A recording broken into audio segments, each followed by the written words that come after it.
ये कहानी है एक 17 साल के लड़के की जिसका नाम है राहुल। राहुल रात के 11 बजे अपनी स्टडी डेस्क के ऊपर बैठा हुआ है और उसने खुद से एक वादा करा है। उसने वादा ये करा है कि जब तक उसका मैथ्स का चैप्टर खत्म नहीं हो जाएगा तब तक वो यहाँ से हिलेगा नहीं। वो पढ़ना स्टार्ट तो करता है और 10 मिनट तक बहुत बेहतरीन तरीके से पढ़ता भी है क्योंकि उसके अंदर एक मोटिवेशन था, एक जुनून था। लेकिन 10 मिनट के बाद उसके फोन से एक आवाज आती है नोटिफिकेशन की, और वो जैसे ही उस मैसेज को उठाता है तो उसके मन में सवाल आने लगते हैं। क्या मुझे अपने फोन को यूज करना चाहिए या नहीं करना चाहिए? क्या मुझे इस समय पे पढ़ना चाहिए या नहीं पढ़ना चाहिए? और वो खुद से बोलता है कि चलो ऐसा करते हैं कि इस मोबाइल फोन के बस नोटिफिकेशन को देखेंगे और फिर फोन को रख देंगे। और ये सोचना उसकी बहुत बड़ी भूल थी। पता है फिर क्या हुआ? जैसे ही वो मोबाइल फोन को उठाता है सबसे पहले वो व्हाट्सएप खोलता है, फिर वो इंस्टाग्राम खोलता है, उस पर 4-5 रील्स देखने लगता है, और उसके बाद वो यूट्यूब खोलता है, उस पर कुछ यूट्यूब शॉर्ट्स देखने लगता है, वापस से इंस्टाग्राम पे आता है, इंस्टाग्राम की रील स्क्रॉल करने लगता है। कुछ रील्स के बाद एक ऐसी रील आती है जिसमें कि एक लड़का अपने पेरेंट्स के लिए एक नया घर ले रहा था, और तभी वो सोचने लगता है क्या मैं लाइफ में कभी इतना सक्सेसफुल हो पाऊंगा कि मैं अपने पेरेंट्स को एक घर गिफ्ट कर पाऊंगा। अगली ही रील एक ऐसे लड़के की आती है जिसमें कि वो बता रहा था कि 1 साल में उसने कैसे अपनी बॉडी को ट्रांसफॉर्म करा, और तभी वो सोचने लगता है क्या मैं भी कभी अपनी बॉडी को फिट कर पाऊंगा, क्या कभी मैं भी बहुत अट्रैक्टिव दिख पाऊंगा। वो ये सब कर ही रहा था, तभी उसी टाइम पर उसकी मम्मी दरवाजे को खोलकर उसके रूम के अंदर आती हैं और वो देखती हैं कि उसका बेटा जो कि पढ़ने वाला था वो अब मोबाइल फोन चला रहा है। और तभी उसकी मम्मी परेशान होकर उससे बोलती हैं कि बेटा राहुल, तेरी पढ़ाई के लिए हमने बहुत सारे पैसे लगाए हैं, अगर तू पढ़ेगा नहीं ना तो हम कुछ नहीं कर पाएंगे। और वो उस कमरे से चली जाती है। अब ये राहुल जो कि ऑलरेडी ओवर थिंकिंग कर रहा था कि वो सक्सेसफुल हो पाएगा, क्या वो अच्छा दिख पाएगा, क्या वो बॉडी को ट्रांसफॉर्म कर पाएगा, अब वही राहुल और ज्यादा ओवर थिंकिंग करने लगता है। वो सोचने लगता है क्या मैं लाइफ में कुछ कर पाऊंगा, क्या मैं अपने पेरेंट्स को प्राउड फील करवा पाऊंगा, क्या मैं अपने ड्रीम्स को अचीव कर पाऊंगा। वो ये सब सोच रहा होता है, उसका मोबाइल फोन उसके साइड में होता है और उसकी किताबें उसके सामने, और वो फंस जाता है द टीनेज ट्रैप के अंदर। और ये कहानी सिर्फ एक राहुल की नहीं है, ये कहानी आज के समय पर 90% टीनेजर्स की है जो कि इस टीनेज ट्रैप के अंदर फंसे हुए हैं। तो चलिए आज समझते हैं कि आखिर इस टीनेज ट्रैप से हम कैसे साइंस की मदद से बाहर निकल सकते हैं। हाय एवरीवन, मेरा नाम है प्रशांत। अभी मैं आपसे 5 सवाल पूछूंगा और उन सभी सवालों के आंसर आपको एकदम ऑनेस्ट होकर देने हैं, क्योंकि उस सवालों से आज आपको आपकी रियलिटी के बारे में पता चलेगा। सबसे पहला सवाल, जब आप पढ़ते हो क्या आप फोकस कर पाते हो, या फिर जब आप पढ़ने बैठते हो तो थोड़ी देर बाद आपका ध्यान आपके मोबाइल फोन, आपके मोबाइल गेम्स और अलग अलग जगहों पे जाने लगता है। अगर आप फोकस कर पाते हो तो खुद को 1 मार्क्स देना, और अगर आप फोकस नहीं कर पाते तो खुद को 0 मार्क्स देना। दूसरा सवाल, क्या आप अपने इमोशंस को कंट्रोल कर पाते हो? क्या आप अपने अंदर एकदम शांति बनाए रखते हो, या फिर आप बार बार गुस्सा हो जाते हो, बार बार चीजों के ऊपर ओवरथिंक करने लगते हो, बार बार एंग्री के मोड में आ जाते हो, या फिर बार बार आप बहुत ज्यादा सैड हो जाते हो? अगर आप अपने इमोशंस को कंट्रोल कर पाते हो तो खुद को 1 मार्क देना, और अगर नहीं कर पाते तो खुद को 0 मार्क्स देना। क्वेश्चन नंबर 3, क्या आप किसी स्किल के ऊपर काम कर रहे हो? यानी पढ़ाई तो हर कोई करता है, और स्पेशली टीनेज लाइफ के अंदर जहां पर आपको स्कूल कोचिंग जाना है तो पढ़ाई तो हर कोई कर रहा है। क्या उसके अलावा आप किसी स्किल पे काम कर रहे हो? अगर हाँ कर रहे हो तो खुद को 1 मार्क देना, और अगर नहीं कर रहे हो तो खुद को 0 मार्क्स देना। अगला सवाल, क्या आपका डेली रूटीन जो आप बनाते हो उसको डेली फॉलो कर पाते हो, या फिर 1-2 दिन बाद आपके अंदर की मोटिवेशन खत्म हो जाती है और आप उसको फॉलो नहीं कर पाते? लास्ट क्वेश्चन, क्या आपके दोस्त लॉयल है या फिर वो बनावटी फ्रेंडशिप है? इसका एक सिंपल सा एग्जांपल है, क्या आपके दोस्त आपको अच्छे कामों की तरफ मोटिवेट करते हैं जैसे कि पढ़ाई, लाइफ में सक्सेसफुल होना, या फिर आपके दोस्त आपको गलत चीजों के लिए मोटिवेट करते हैं? अब आपको वीडियो को पॉज करना है और 5 में से आपके कितने मार्क्स आए वो आपको जरूर कमेंट में बताना है। मैं एक आपको फैक्ट बताता हूं, इसी रिसर्च को किया गया था, यानी यही क्वेश्चन बहुत सारे टीनेजर से पूछा गया था, और शॉकिंगली 80% से ज्यादा टीनेजर ने पता है क्या जवाब दिया?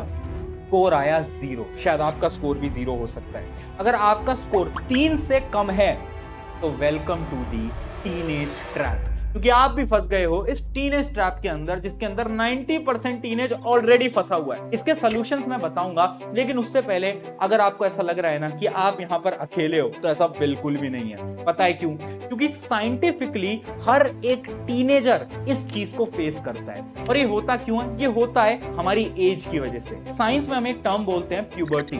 प्यूबर्टी एक ऐसी उम्र होती है ना जहां से आपके हार्मोन्स के अंदर बहुत सारे चेंजेस आ रहे होते हैं, आपका ब्रेन डेवलप हो रहा होता है। यानी किसी की छोटी सी बात भी आपको बुरी लग सकती है, किसी की छोटी सी बात से आपको गुस्सा आ सकता है, आप नाराज हो सकते हो। यानी आपके अंदर जो पेशेंस लेवल होता है वो ऑटोमेटिकली बहुत कम हो जाता है, और उसका रीजन है आपका डेवलपिंग ब्रेन और आपके हार्मोनल चेंजेस। लेकिन क्या हमें इसको इग्नोर कर देना चाहिए? तो उसका आंसर है नहीं, क्योंकि ऐसे बहुत सारे लोग हैं जो कि अपने टीनेज लाइफ के अंदर इतनी सारी गलतियां करते हैं जिसकी वजह से उनकी फ्यूचर भी बर्बाद हो जाता है। तो आपको वो गलतियां नहीं करनी है। मैं एक एक करके आपको 5 ट्रैप बताऊंगा, यानी यही 5 टीनेज ट्रैप, और उनके सॉल्यूशंस भी दूंगा, और वो सारे सॉल्यूशंस आपको अपनी डेली लाइफ के अंदर अप्लाई करने हैं। तो सबसे पहले first teenage trap, the FOMO trap. FOMO का मतलब होता है the fear of missing out.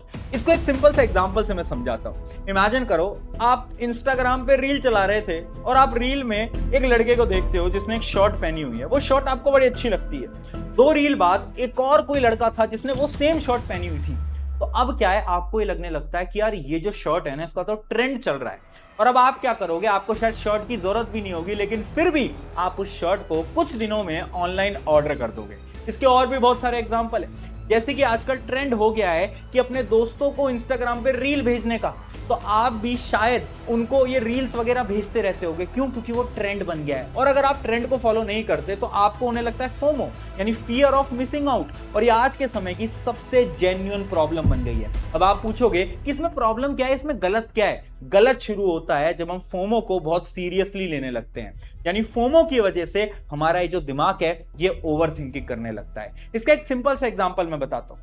आपने सोशल मीडिया में किसी को देखा एक नया घर खरीदते हुए, किसी को देखा नया गाड़ी खरीदते हुए, किसी को कुछ और करते हुए देखा, और अब आपका दिमाग ये आपसे बोलने लगता है कि मुझे भी ये सब कुछ करना है, मुझे भी ये सब कुछ चाहिए, जिसकी वजह से आपके अंदर एक ऐसी स्थिति आ जाती है जब आप खुद से पूछने लगते हो, क्या मैं कभी ये चीज अचीव कर पाऊंगा? क्या मैं इतना हार्डवर्क कर पाऊंगा? क्या कभी मैं सक्सेसफुल हो पाऊंगा? होता है ना ऐसा आपके साथ। ये पता है क्यों होता है? ये होता है सोशल मीडिया की वजह से। तो आखिर इस प्रॉब्लम का सलूशन क्या है? इस प्रॉब्लम का एक सिंपल सा सलूशन है, जो कि है जोमो। जोमो यानी the Joy of missing out. यानी अपनी साइकोलॉजी को, अपने दिमाग को थोड़ा सा आपको ना बदलना पड़ेगा, क्योंकि जब भी आप किसी चीज को मिस करते हो ना, तो उसमें एक जॉय है, एक पॉजिटिव चीज है जिसको कि हम इग्नोर कर देते हैं। फॉर एग्जाम्पल, इमेजिन करो कि आप ना अपने दोस्तों के साथ बाहर नहीं गए, है ना? क्यों नहीं गए? क्योंकि अगले दिन आपका एग्जाम था, तो आप पढ़ाई कर रहे थे। अब एक तो आपको फोमो होगा कि मैं अपने दोस्तों के साथ बाहर नहीं गया, वो आज कितना एंजॉय कर रहे थे और मैं घर पे पढ़ाई कर रहा था। जबकि आपको इसको उल्टे तरीके से देखना है। जोमो यानी जॉय ऑफ मिसिंग आउट, उसमें आपको जॉय ढूंढना है कि ठीक है, आज मैं पढ़ रहा था अपने घर पे बैठ के, मेरे दोस्त बाहर एंजॉय कर रहे थे। उससे इंपैक्ट क्या आएगा कि जब आपके मार्क्स आएंगे तो वो आपके दोस्तों के मुकाबले आपके बहुत ज्यादा आने वाले हैं। यानी आपको इस फियर ऑफ मिसिंग आउट को चेंज करके जोमो के अंदर कन्वर्ट करना होगा, और हर एक चीज में एक पॉजिटिव एक्सपेक्ट देखना पड़ेगा। अब आता है trap number 2, the education trap. मेरा एक सवाल है हर एक स्टूडेंट से, आपका दिनचर्या यानी आपका डेली रूटीन आखिर कैसा होता है? आप सुबह उठते हो, स्कूल वगैरह जाते होगे, स्कूल से वापस आते हो, थोड़ा बहुत रेस्ट लेते होगे, फिर ट्यूशन, कोचिंग, ऑनलाइन क्लास, वहां से वापस आते हो, थक जाते हो, रात को बैठ के होमवर्क वगैरह करते हो, असाइनमेंट वगैरह करते हो, और ये साइकिल हर रोज रिपीट होती रहती है। अब इसमें मेरा एक सवाल है, ये तो आपकी पढ़ाई चल रही थी, क्या आपने कोई नया स्किल सीखा? क्या आपने खुद को टाइम दिया? देखो, मैं खुद एक टीचर हूं, बट मैं फिर भी अपने हर एक स्टूडेंट को ये बोलता हूं कि खुद पे काम करो, खुद को टाइम दो और एक स्किल सीखो। अब मुझे भी पता है कि आज के समय पर ये टाइम मिल पाना तो पॉसिबल ही नहीं है, तो इसका भी एक सिंपल सा सोल्यूशन है, स्टार्ट स्मॉल। यानी आपको हर रोज, मैं ज्यादा नहीं बोल रहा हूं, सिर्फ 45 मिनट का एक स्लॉट बनाना है खुद के लिए।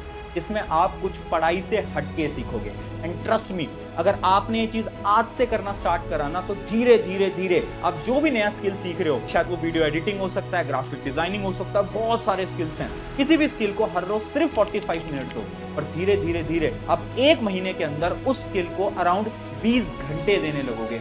और एक रिसर्चर हैं जिनका नाम है जॉस कॉफमान, और उन्होंने अपनी एक रिसर्च में बताया था कि अगर आप किसी भी नए स्किल को 1 महीने में 20 घंटे तक सीख लेते हो ना, तो स्किल के आप 1 साल के अंदर एक्सपर्ट बन जाओगे। एक नए स्किल को हर रोज टाइम तुम्हें देना पड़ेगा, और जब आप ये टाइम दोगे तो ये जो एजुकेशन वाला ट्रैप है ना, आप इससे बाहर निकल पाओगे। और आज की जनरेशन के लिए ये one of the most important हो गया है। फिर आता है the trap number 3, opposite gender attraction. देखो यार, सिंपल सी चीज है, आज के जमाने में हर एक टीनेजर को किसी ना किसी लड़का या किसी ना किसी लड़की से एक अटैचमेंट होने लगता है। यानी उन्हें ऐसा लगने लगता है कि यार ये इंसान कितना अच्छा है, उनकी सारी चीजें आपको ऑटोमेटिकली अच्छी लगने लगती है। लेकिन प्रॉब्लम तब होती है जब ये अट्रैक्शन एक ऑब्सेशन बन जाता है। फॉर एग्जाम्पल, होता क्या है, कुछ समय बाद जब तक वो इंसान आपके मैसेजेस का रिप्लाई नहीं करता, तब तक आप पूरे समय ये सोचते रहते हो कि कहीं वो किसी और से बात तो नहीं कर रहा, वो आखिर क्या कर रहा होगा अपनी लाइफ के अंदर। या फिर जब तक उसका मैसेज नहीं आता तो आपको अंदर से अच्छा महसूस नहीं हो रहा होता, आपका काम के प्रति बिल्कुल भी फोकस नहीं लग रहा होता है, पढ़ाई पे फोकस नहीं लग रहा होता है, और वहीं से ये प्रॉब्लम स्टार्ट होती है। यानी एक फर्क आपको समझना पड़ेगा, अट्रैक्शन बुरा नहीं है, बट ऑब्सेशन बुरा है। अट्रैक्ट होना तो एक कॉमन बिहेवियर है। इस एज के अंदर आप अपोजिट जेंडर से ऑब्वियस सी बात है अट्रैक्ट होगे, क्योंकि आपके हार्मोन्स उस हिसाब से काम कर रहे हैं। लेकिन किसी से ऑब्सेस्ड हो जाना वो एकदम गलत है, किसी के हिसाब से अपनी लाइफ को बदलना वो एकदम गलत है। तो आखिर इसका सोल्यूशन क्या है? सोल्यूशन सिंपल सा है, एक सिंपल सा रूल फॉलो करो। खुद से आज एक सवाल पूछो कि क्या वो अट्रैक्शन है या फिर वो ऑब्सेशन है। अब आप पूछोगे कैसे पता चलेगा वो ऑब्सेशन है? तो आपका जो भी अट्रैक्शन है, क्या वो आपको आपके गोल से दूर लेके जाता है या फिर आपके गोल के टूवर्ड्स आपको लेके जाता है? अगर वो दूर लेके जा रहा है तो ट्रस्ट मी, वो एक ऑब्सेशन है और आपको उस चीज से दूर हो जाना चाहिए। और अगर वो आपको आपके गोल के लिए मोटिवेट करता है तो कांग्रेचुलेशन, वो एक अट्रैक्शन है और वो आपकी लाइफ के लिए बहुत सही होने वाला है। अब आता है trap number 4, the validation trap. अब ये ट्रैप ना बहुत सिंपल सा ट्रैप है और आज के समय पर हर एक टीनेजर इसको फेस करता है। फॉर एग्जाम्पल, इमेजिन करो आपने बहुत अच्छे कपड़े पहने हैं और आप रेडी हो रहे हो कहीं बाहर जाने के लिए। आप शीशे में देखते हो और खुद से बोलते हो यार आज तो मैं कितना स्मार्ट लग रहा हूँ, और तभी आप एक फोटो क्लिक करते हो और अपने दोस्त को वो फोटो भेजते हो, और वहीं से आपके फ्रेंड ये कमेंट करने लगते हैं कि यार ये जो शर्ट है ना, ये तुझ पे अच्छी नहीं लग रही, ये शर्ट तो बहुत बेकार लग रही है, जिसकी वजह से आपका जो सेल्फ कॉन्फिडेंस था वो लो हो जाता है और आप सच में खुद में सेल्फ डाउट करने लगते हो कि आज मैं अच्छा लग रहा हूँ क्या। और यहीं से स्टार्ट होता है वैलिडेशन ट्रैप। यानी आज के जमाने में हम खुद के अंदर से खुशी को नहीं देखते, हम ये देखते हैं कि बाहर वाले हमारे बारे में क्या बोलेंगे, बाहर वाले हमारे बारे में क्या सोचेंगे। बट रियलिटी ये है ना कि इस वैलिडेशन ट्रैप की वजह से ये जो आपको एंजाइटी हो रही है ना, ये जो आपको फियर हो रहा है ना, ये जो आपका सेल्फ कॉन्फिडेंस एकदम लो हो चुका है, इसका रीजन यही वैलिडेशन है। उसका सोल्यूशन क्या है? सोल्यूशन बहुत सिंपल है, सेल्फ लव। आपको ना खुद को प्रायोरिटी रखना पड़ेगा, यानी दूसरों से पहले आपको यह सोचना पड़ेगा कि आप खुद की प्रायोरिटी हो भी या फिर नहीं। और एक चीज याद रखना, आपको एक बेटर इंसान बनना है, दूसरे से कंपेयर नहीं करना है। इमेजिन करो आपके दोस्त हैं जिनके 90% मार्क्स आ रहे हैं और आपके शायद 60% आ रहे हैं, फर्क नहीं पड़ता, दूसरों से कंपेयर मत करो। आपको क्या करना है? सिंपली आपको खुद से कंपेयर करना है। Final, the 5th trap, the loneliness trap. एक रिपोर्ट के हिसाब से 80% टीनेजर्स ने ये बताया कि वो लोनली फील करते हैं, यानी वो अकेले फील करते हैं और वो अपनी फीलिंग्स को किसी के साथ शेयर नहीं करते। हाँ, ये वही टीनेजर्स हैं जो कि दिन में 4 इंस्टाग्राम पे रील अपने दोस्तों को जरूर शेयर करते हैं, लेकिन जब इनसे पूछा गया कि क्या तुम अपनी फीलिंग शेयर करते हो तो सबका आंसर था नहीं। और इनसे ये भी पूछा गया कि आखिर तुम अपनी फीलिंग्स को शेयर क्यों नहीं कर पाते, तो सबने ये बोला कि वो मेरे बारे में क्या सोचेंगे, वो मेरी फीलिंग्स को सुन के हंसेंगे, जिसकी वजह से एक टीनेजर अपनी फीलिंग्स को शेयर ही नहीं कर पाता। और साइंस के हिसाब से जब आप अपनी फीलिंग्स को शेयर नहीं करते तो वो सारी चीजें आपके दिमाग के अंदर रह जाती हैं, जिसकी वजह से अगर ये लंबे टाइम तक चीजें आपके दिमाग के अंदर घूमती रहेंगी तो ये one of the biggest reason होता है डिप्रेशन जैसी बड़ी बीमारियों का। सोल्यूशन क्या है? बहुत सिंपल सा सोल्यूशन है, आपके पास एटलीस्ट 1-2 ऐसे लोग होने चाहिए जिनके ऊपर आप बहुत ट्रस्ट करते हो और आप उनसे अपनी फीलिंग्स को शेयर कर पाओ। और अगर बाय चांस ऐसा कोई आपके पास नहीं है तो इसका एक सिंपल सा सोल्यूशन और है, आपके मन में जो भी थॉट्स आ रहे हैं ना, वो उस समय पर लिख दिया करो। फॉर एग्जाम्पल, एक दिन आप बहुत परेशान हो, बहुत हताश हो, क्या करो, एक पेन कॉपी उठाओ और जो भी थॉट्स आपके दिमाग में आ रहे हैं उनको लिख दो। ट्रस्ट मी, अगर आप इसको ट्राई करते हो तो बहुत सारी चीजों से आप ऑटोमेटिकली बाहर आ जाओगे। आई होप इस वीडियो की मदद से आप इन सारे टीनेज ट्रैप से बाहर निकलोगे, क्योंकि जब आप इन सारे टीनेज ट्रैप से बाहर निकलोगे ना, तभी आप खुद पे काम कर पाओगे और एक सक्सेसफुल इंसान बन पाओगे। थैंक यू एवरीवन, मेरा नाम है प्रशांत, मिलते हैं नेक्स्ट वीडियो के अंदर। Take care.